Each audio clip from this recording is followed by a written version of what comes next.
Bwana.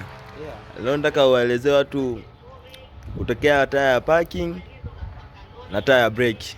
Nataka uanze kuwaelezea sasa ili nao wajue. Tofauti kati ya taa parking na taa brake. Ndio. Hebu ngoja nielezee.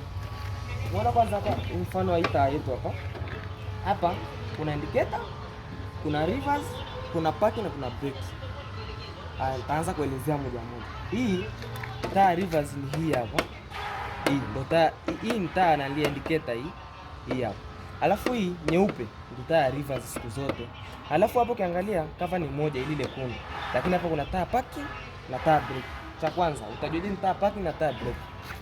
Utaka kujua ni taa parking na brake, utaangalia taa parking huwa ina mwanga mdogo kuliko taa brake. Taa brake huwa ina mwanga mkubwa. Tofauti wake ndio huo. Kwa hiyo siku zote ukija hata ukiwa barabarani mfano hata sometimes ukiangalia barabarani usiku, mtu akiwa anaendesha gari wa mbele yako, ukitaka ujue tofauti huo, akiwa hajashika brake utaona hii taa inawaka lakini ni mwanga mdogo. Akishika brake mwanga unaongezeka. Kwa ujue hapo hiyo ile mwanga ulioongezeka ndio taa brake. Huo ambao ulikuwepo kabla ya hapo ulikuwa ni taa parking. Hivyo tusina hata kingine cha kuelezea zaidi.